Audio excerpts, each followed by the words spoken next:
Interoperability is a buzzword you're probably sick of hearing. Almost every cryptocurrency project that's emerged in recent months claims to be interoperable with blockchains like Bitcoin and Ethereum. But under all that marketing makeup, you often find a barely functional bridge that requires a coordinated effort by both blockchains to cross. This is just not feasible when you have thousands of blockchains that need to work together, and especially not when you must build a new bridge for each one you connect to. Even if you do manage to stitch all of these blockchains together, how are you going to use them in an effective manner? The solution to these problems is simple. Instead of building an even more complicated blockchain to connect to existing ones, create a simple operating system that sits on top of every blockchain. One that's truly interoperable with Bitcoin, Ethereum, and virtually every other blockchain in existence. In this video, I'll be covering Quant Network, a cryptocurrency project without a blockchain that hopes to be the next generation operating system for every blockchain.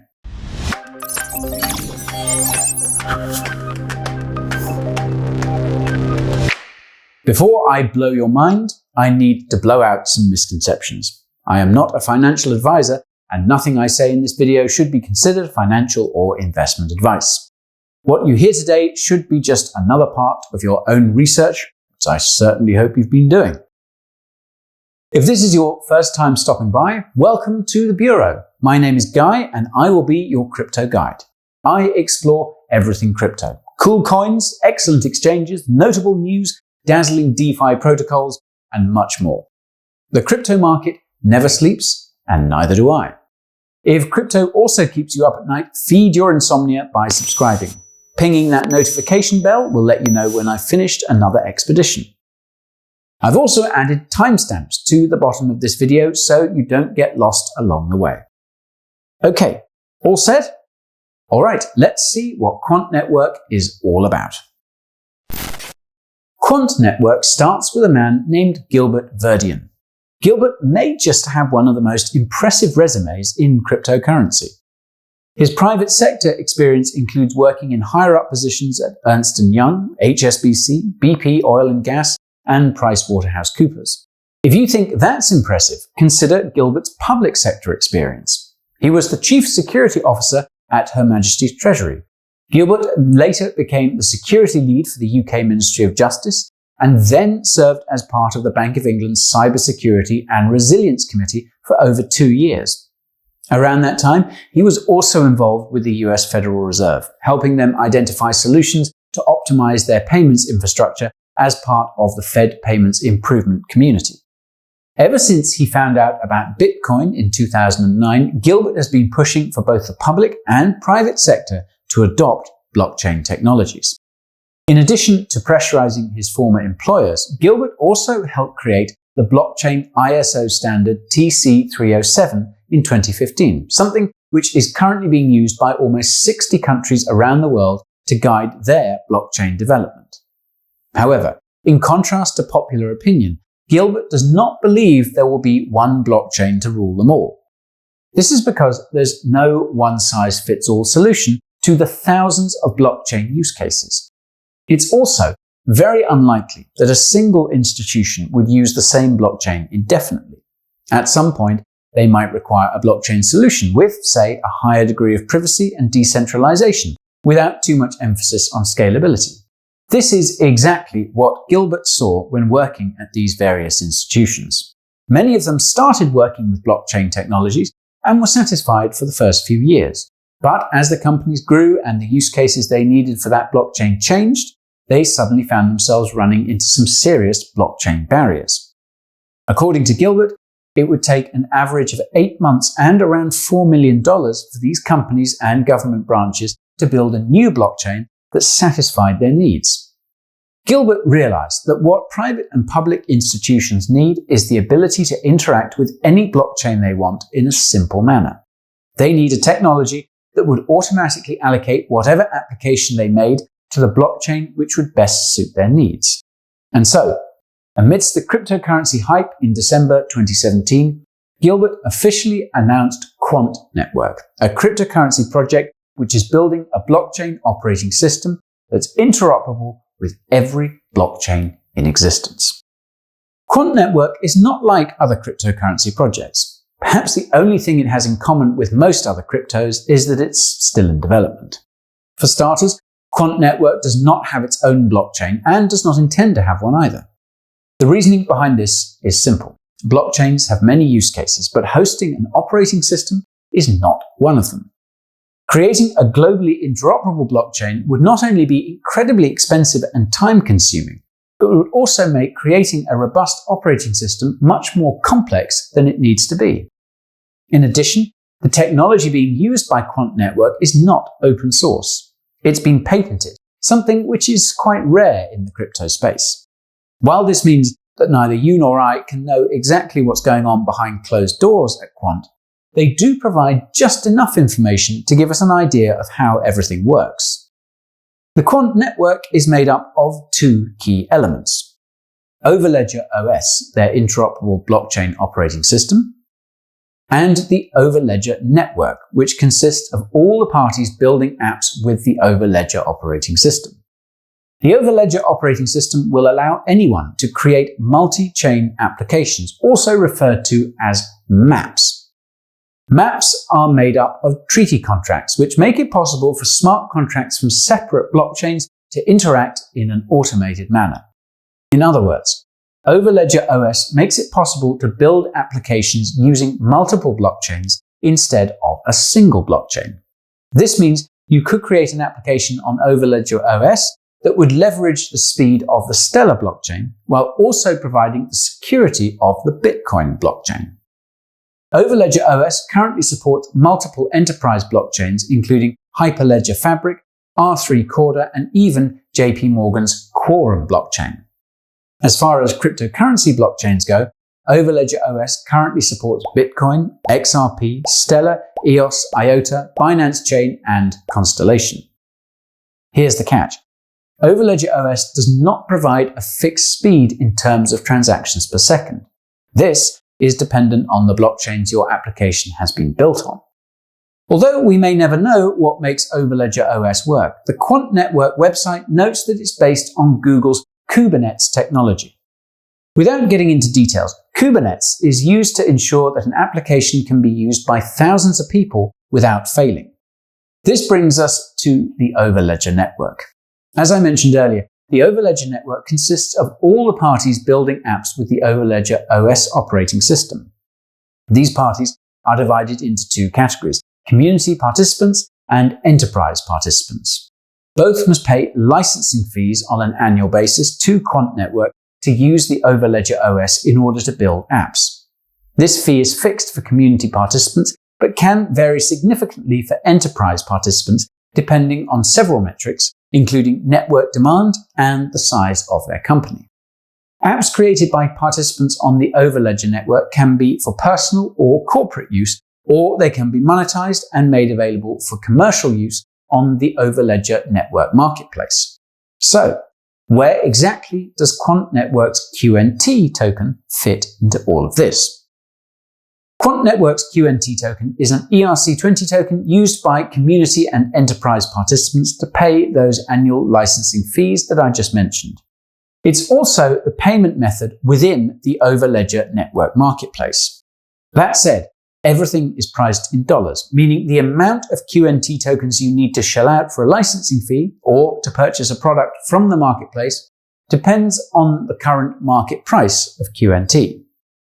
The market price of QNT is determined using Quant Network's own in-house oracle. All licensing fees and product payments made in the Overledger Network marketplace are settled using Quant Network Treasury smart contracts. For licensing fees, the Treasury locks the QNT provided by a participant for the 12-month duration of their contract.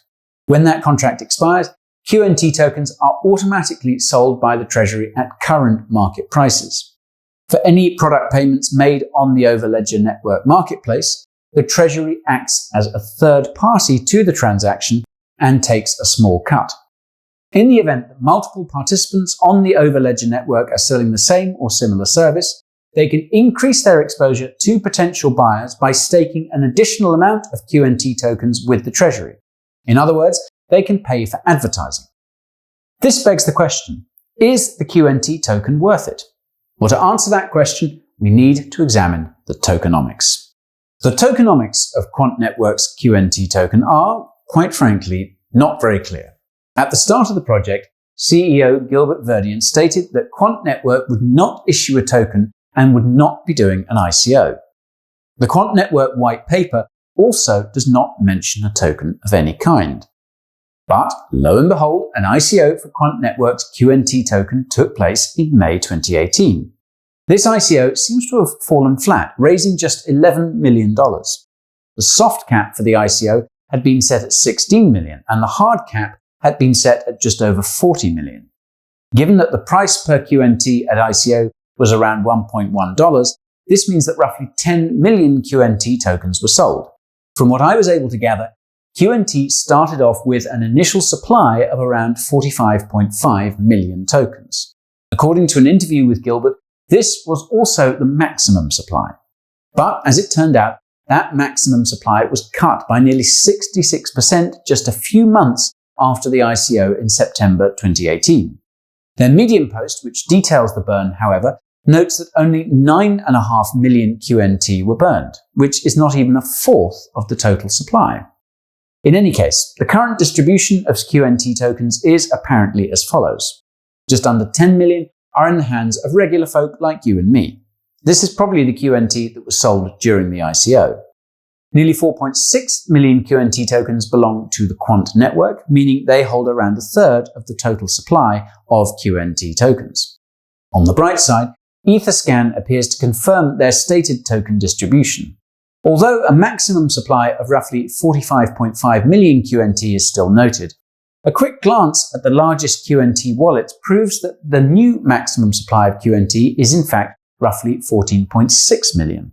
Note that the top address is the smart contract where the 9.5 million burned QNT are apparently sitting. The info tab on Etherscan also gives some more details about the September 2018 token burn and the new supply. Another thing to factor in when it comes to QNT's tokenomics is that 12-month lockup period for any QNT used to pay for licensing fees. Under the right circumstances, this suppressed circulation of QNT tokens could set the stage for some serious price action. This brings us to the next pressing question, the price action of QNT. The QNT token may just have one of the most beautiful price histories of any cryptocurrency. QNT debuted on the crypto market in August of 2018. This is because QNT tokens sold during the May ICO were locked for 2 months. For over 2 years, the QNT token has been in a very visible uptrend. It seems to have had its own little bull market in July 2019, reaching a high of over $13. This rally was probably caused by the news that Quant Network had partnered with SIA, not the decentralized storage cryptocurrency. The SIA Quant Network partnered with in June 2019 provides technology solutions for public and private financial institutions in over 50 countries, including multiple central banks in Europe. After being chokeslammed by the flash crash in March, QNT got back on its feet and continued its upward momentum, hitting an all-time high of nearly $16 in late October. Despite a small correction, QNT still looks extremely bullish. The exchanges it's listed on, however, give me second thoughts. Unfortunately, QNT is not listed on very many reputable exchanges, and the exchanges with the highest trading volume are known to dabble in wash trading and other questionable practices. If you want to get your hands on some QNT, your options are basically limited to Bittrex, Bithum, and Uniswap, all of which have less than optimal trading volume. According to Quant Network CEO Gilbert Verdian, the only 2 exchanges they voluntarily launched their tokens on were Bittrex and Digifinex. I'm going to give Gilbert the benefit of the doubt and assume that he didn't know that one of these exchanges is not like the other.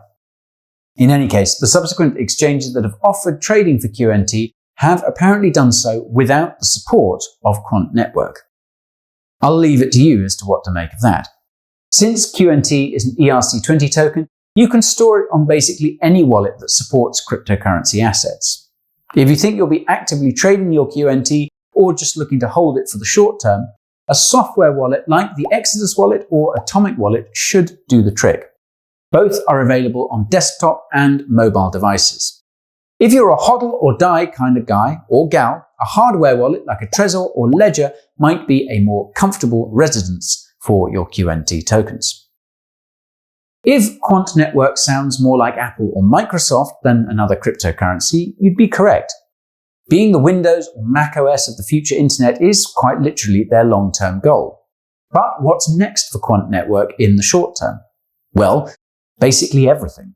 The Overledger OS blockchain operating system, the Overledger Network, and the Overledger Network marketplace are all still in their infancy.